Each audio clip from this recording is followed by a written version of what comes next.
महाभारत युद्ध के पश्चात कालांतर में 5 पांडवों में से एक पांडव अर्जुन के पौत्र का जन्म हुआ, जिसका नाम था राजा परीक्षित। एक बार राजा परीक्षित जंगल में आखेट करने गए, उसी दौरान उन्होंने जंगल में कलयुग को देखा। परीक्षित ने कलयुग को तुरंत भूलोक छोड़ जाने का आदेश दिया, जिस पर कलयुग राजा के पैरों में गिर पड़ा और दया की भीख मांगने लगा। राजधर्म कहता है कि चरण में आए को शरण देना ही क्षत्रिय का परम कर्तव्य है। जिसके बाद राजा परीक्षित ने कलयुग को 5 स्थान निवास करने के लिए दिए और कहा, जहाँ मदिरापान, वेश्यावृत्ति, जुआ, हिंसा और पाप द्वारा अर्जित स्वर्ण होगा, वहाँ तुम्हारा निवास होगा। राजा परीक्षित ने इस समय स्वर्ण मुकुट धारण कर रखा था, जो उन्हें अपने पूर्वजों से विरासत में मिला था। यह स्वर्ण पाप कर्मों में लिप्त था। इसी बात का फायदा उठाकर कलयुग मुकुट में प्रवेश कर राजा के सर पर सवार हो गया। जंगल में आखेट करते राजा परीक्षित को प्यास लगी। उन्हें जंगल में एक कुटिया दिखाई दी। जब उन्होंने अंदर प्रवेश किया तो देखा ऋषि शमीक तपस्या में लीन बैठे थे। जब परीक्षित ने ऋषि से पीने हेतु जल मांगा तो तपस्या में लीन ऋषि ने कोई प्रत्युत्तर नहीं दिया। जिसके बाद कलयुग के प्रभाव से क्रोध में आकर राजा परीक्षित ने ऋषि के गले में मृत सर्प डाल दिया और अपने महल लौट आए।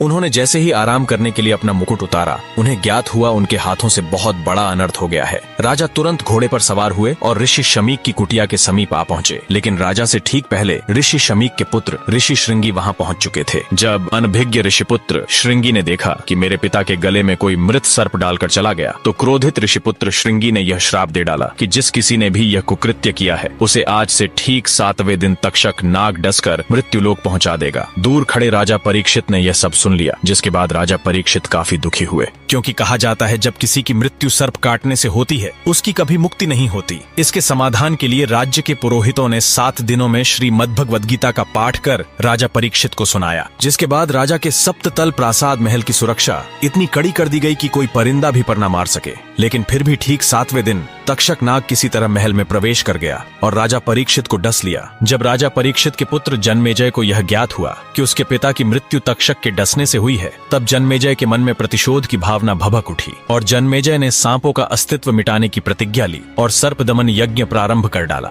जिसके कारण भूलोक के समस्त सर्प यज्ञ की अग्नि में आकर भस्मीभूत होने लगे। जिसके बाद नागों ने जाकर माता मनसा देवी से रक्षा की गुहार लगाई। तब माता ने अपने पुत्र आस्तिक को यज्ञ रुकवाने के लिए भेजा। अग्नि में सर्पों की आहुति दी जा रही थी। तब माता मनसा देवी के पुत्र आस्तिक के सत प्रयत्नों से नागों के प्राणों की रक्षा की गई। समय बीतता गया और एक दिन जन्मेजय की भी प्राकृतिक कारणों से मृत्यु हो गई। लेकिन जब जन्मेजय